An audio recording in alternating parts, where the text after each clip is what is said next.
Alors que célibataire, je me régale. Tu peux manger des wings tout nu. Tout nu? Manger tout... Tu peux pas le faire en couple tout nu, manger des wings. Je peux même le faire sur mes chiottes. Tout nu, sur mes chiottes, je mange des wings. Et y a personne pour me dire hey Hugo, les miettes sur la cuvette, on s'en bat les couilles. Ah, je vais les manger. Je peux lécher la cuvette, c'est mes propres fesses en fait, s'en bat les couilles. Frère. Les microbes sortent de mon cul, ils arrivent dans ma bouche, ils ressortent de mon cul en fait.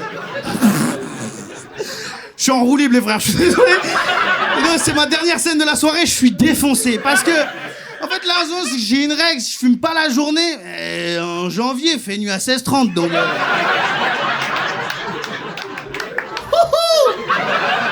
Autoroute du kiff, je sais pas si vous rigolez, moi je rigole hein. Ouais. La batteuse. Ouais. T'as pris la confiance et tu t'es rappelé que t'avais pas le charisme pour... A right person, wrong moment. C'est la bonne personne au mauvais moment. Ça vous parle un peu ? Moi, j'ai très vite compris cette expression parce que quand j'étais très jeune, enfin plus jeune en tout cas, j'avais un surnom, on m'appelait Coluche. Ouais, je sais ce que vous dites, est-ce que c'est pour l'humour, le physique et tout, c'était pas pour l'humour. Et il y a quelques jours, j'ai été invitée à un anniversaire dans ma ville d'origine, moi je viens de Nancy, invitée à un anniversaire, et il y avait mon pote Michael à cette soirée-là. Vous compreniez, Michael, c'était mon super pote du collège, vraiment genre on se kiffait de ouf, c'était mon frérot et tout. Et petite parenthèse, je sais pas vous, mais moi je me faisais toujours des potes mecs de la même manière. C'est en général, je rencontrais un mec, je le trouvais sympa, il me trouvait sympa, je le trouvais drôle, il me trouvait drôle, je le trouvais beau, il me trouvait drôle. Et je le regarde, je fais oh Mika, ça va. Et tu sais, comme les gens qui te reconnaissent pas, ils me disent oh désolé, je suis pas physionomiste. En même temps, faut pas lui en vouloir parce que je ressemble plus à Coluche, on est d'accord. Ok, je sais pas comment le prendre. Et bref, et il me dit essaye de parler s'il te plaît, que je reconnaisse peut-être ta voix et tout, parce que je crois que je la reconnais. Donc moi, grosse crevard, je commence à dire ouais et tout, tu te rappelles, on s'entendait grave bien et tout, on avait un feeling de ouf et tout, on se kiffait bien. Et tu sais, parfois je pense à toi et tout, j'ai l'impression qu'il y avait un peu, tu sais, c'était un peu une histoire inachevée. Et là j'entends Coluche, je dis voilà, histoire achevée, wrong surnom, hein. Et bref, et à un moment, donc, il y a un pote à lui qui l'appelle, donc moi je fais ma life et tout, puis tu sais, il y a le moment où tout le monde danse en soirée, vous voyez le délire et tout. Moi je suis dans une safe place, je suis avec mes meilleurs potes et tout, donc je prends la conf, je commence à danser et tout. Et vraiment, je suis tellement en confiance que je commence à danser, et même je me frotte au mur. Vous voyez la meuf ? Bon ouais. Dans ma tête, je suis Beyoncé, mais je sais que dans le regard de mes potes, je suis en train de convulser. Mais c'est pas grave. Je vous jure. Et donc je commence à danser et je vois que eye contact avec Michael. Dans ma tête, je me dis OK, revenge time, Amy. Je vous jure, dans ma tête, je me dis c'est une dinguerie et tout. Et je vois, il se rapproche de moi, donc moi je suis là et je me dis hey, I got it. Et tout, je suis là, il se rapproche, il me tape sur l'épaule, il me fait tout le temps en train de faire la conne, toi. Hein. Voilà. Donc juste pour l'expression. Right person, wrong moment, c'est de la merde. Je vous le dis tout de suite. Pas du tout. C'est juste des trucs qu'on se dit pour se rassurer. Vous êtes d'accord ou pas ? Là, c'était wrong, tout. Wrong surnom. Wrong. Je vous le dis tout de suite. Je le souhaite à personne. C'est horrible. Avec ma copine, on a essayé d'avoir des enfants. Ça n'a pas marché. Moi, je voulais pas du tout. Elle voulait et tout. C'était vexant parce que on a essayé sur elle. Et les spermatozoïdes, ils repartaient. Ils voulaient pas d'elle. Ils ont fait une gay pride dans son utérus. Ils sont devenus gays, quoi. Ils ont fait des glory holes dans ses alvéoles pulmonaires. C'était horrible. Je vous jure que c'est vrai. Ils ont détourné son intestin et avec les gaz, ils ont fait un jacuzzi dans la vessie. Enfin... Le plus marrant quand je dis ça, c'est les mecs. Toujours la même réaction, c'est « Ouah, mais 10 ans que t'es en couple avec elle, mais comment tu fais pour résister à toutes les tentations extérieures ?» Et moi, je résiste pas, hein. Ah non, moi c'est différent, hein. Moi c'est les tentations extérieures qui me résistent. C'est un autre concept. Là, tu me mets sur l'île de la tentation, oh je change le nom du programme, hein. Ça va passer de l'île de la tentation à juste l'île, point. Merci beaucoup. On s'arrête là, terminé. Dites-vous, j'ai une stat dans ma vie qui est folle, je ne me suis jamais fait draguer. Jamais. Et personne n'est choqué. On avance comme ça, jamais dragué. Après, je me connais, je suis un gogol. Peut-être parce que j'ai pas capté des signaux. Peut-être j'ai marché dans la rue, j'ai croisé une fille, elle m'a fait un clin d'œil en mode hey, moi j'étais là, wesh le cyclope. Et je suis parti. Je suis un gogol, c'est ça que je veux vous dire, quoi. Du coup, ça m'a amené à faire un petit constat sur ma vie. Je suis pas moche, voilà, pas moche, mais physiquement, je peux pas me permettre de pas parler.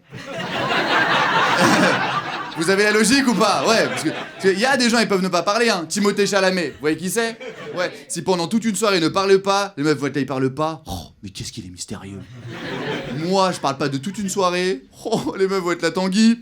Autiste. Fin de la soirée, merci beaucoup, on plie bagage. Je demande beaucoup de conseils à mes amis pour gérer un peu tout ça, et à mes amis filles, évidemment. Amis garçons, t'as pas envie de demander des conseils relationnels, c'est toujours, c'est nul. J'aimerais bien être disponible, en même temps pas l'étouffer, écouter un petit peu mes angoisses. Ouais, mais est-ce que tu l'as baisé? Il y a même pas de lien avec ma question, en fait. Il y a pas un mot en commun, quoi. Donc je demande des conseils aux filles. Et en fait, il y a deux grands groupes de conseils. Le premier groupe de conseils, c'est OK, dès le début, tu t'écoutes, tu poses tes limites, tu dis non, tu dis non, tu dis non. Je suis en couple ou je vais à Verdun, là? Qu'est-ce qui va se passer, en fait, là? Tout me fait peur dans ces conseils. Où est-ce que je m'engage, en fait? Dans quoi je mets les pieds? Ça a l'air horrible. Et l'autre côté, c'est l'inverse, c'est important de faire des compromis. Et tu sais, moi, je suis au milieu, je sais pas... C'est pas le bon... Il y a des cas où j'ai du mal à les appliquer, ces conseils. Par exemple, il y a pas longtemps, j'ai dormi chez ma copine, parce qu'à un moment donné, tu dois. J'étais deg aussi, je préfère ma couette, je préfère mon lit, mais bon, apparemment, il faut aller de l'avant. Elle a 2 chats, et elle dort avec ses chats. Et moi, j'adore les chats, mais j'ai pas envie de dormir avec ses chats. J'ai pas envie de dormir avec ses chats parce que, enfin, tu sais, elle a un lit en 140, j'ai pas envie de dormir en croix gammée en évitant 3 boules chaudes, j'ai pas envie de... Enfin, je trouve que j'ai 34 ans, je suis pas un Scooby-Doo, en fait. À un moment donné, je mérite de me réveiller droit. Il me semble que c'est un droit fondamental, que je pense que j'ai le droit à ça. Mais comment je lui dis que j'ai pas envie de dormir avec ses chats? Si j'écoute les premiers conseils, c'est-à-dire qu'il faut que je lui dise OK, tu vires les chats du lit, et d'ailleurs ton lit, c'est mon lit. Enfin, à un moment donné, elle va me quitter en 12 secondes, c'est sûr, en fait. Et de l'autre côté, qu'est-ce que tu veux faire un compris? On peut laisser un chat dehors et un chat dedans. Enfin, c'est idiot complet, quoi. Je crois que j'ai envie du mariage. Pendant 2 ans, déjà, je vais même pas faire un régime, je vais cesser de m'alimenter, c'est clair? L'objectif, c'est même pas le mec, c'est la putain de robe. Vous comprenez ce que j'ai? Parce que moi, je veux une robe, mais tu vois, moi, je suis assez pudique et tout dans la vie, mais alors ce jour-là, je vais être scandaleuse. Je te le dis, non mais ça va être un niveau d'indécence. Je veux avoir une robe de timpe, c'est clair? Mais t'as même une autre chouin, c'est mon but. En fait, je veux une robe, mais tellement moulante, mais putain, un niveau de moulant qui n'existe pas sur Terre. Vraiment, je veux être une escalope sous vide, d'accord? Je veux que Kim Kardashian me regarde et fasse « Oh waouh, ça c'est trop vulgaire ». Voilà, c'est mon but. Je veux rentrer dans la mairie avec ma robe scandaleuse comme ça, tu vois, que tout le monde se taise, et je veux voir mon père pleurer de honte, d'accord? C'est ce que je veux. Putain, si je suis pas reniée avant l'ouverture du bal, c'est un échec, en fait, d'accord? Ça y est, on pète avec Paul, là.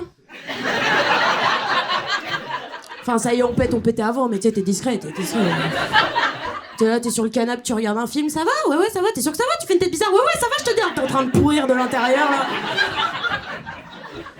Donc là, ça y est, on pète, je suis bien contente, ouais. Enfin, on pète un peu trop, quand même. Bah, il a quand même pété à la crémation de mon oncle. J'étais là, bon, Polo, doucement sur les proutes, un peu, là. L'odeur dans le crématorium. Heureusement, personne n'a cramé. En vrai, moi, on m'a donné ça en conseil. On m'a dit, si tu veux draguer un petit peu, tu vois, essaye déjà l'eye contact. Mais je suis comme toi, c'est trop dur l'eye contact. Oh, tu sais, je suis là, je me motive dans le bar. Je suis là, allez, Sophie, allez, à 3, 1, 2, 3. Ah c'est trop dur. Lui, il doit se dire, qu'est-ce qu'elle a là-bas, là? Fait une crise d'asthme ou quoi? Pareil, j'ai appris à mes dépens, l'eye contact, faut pas le faire partout, hein. Par exemple, le métro, trop dangereux. Trop de monde, toujours tu tapes à côté. Et à côté, tu veux pas, t'es là, non. J'annule. Premier date, j'invite toujours, quoi. J'invite toujours parce que, ouais, galanterie, tout, on passe un bon moment, tout ça. Après, si le total, il dépasse 80 balles, il n'y a pas de deuxième date. Il n'y a pas longtemps, j'ai fait un date 150 €. J'ai fait sur la vie de ma mère, j'ai te bloqué. Ta maman, elle me dit quoi? Elle me dit, t'as des projets cette année? Avant de te rencontrer, oui. Là, maintenant, je dois me refaire, Tu m'as éteint, là. À un moment, elle me dit quoi? Je passe une trop bonne soirée. Je te crois. J'aurais tellement aimé être à ta place. 150 €, c'est le prix d'une amende pour excès de vitesse. C'est sûr, on se verra pas parce qu'on ne peut pas flasher 2 fois au même endroit. Tu vois ce que je veux dire? C'est trop grave. Et puis j'ai fait un truc, je pensais pas que j'allais faire ça à un moment. Le serveur, il arrive avec le devis, tu vois. 150 €, c'est un devis, mon ami. Bien sûr. Et elle voit la facture et elle fait tout ça. Et vraiment, je la regarde en mode, ah ouais, toi, t'as pas compté, toi. T'as consommé comme si j'étais ton responsable légal, hein.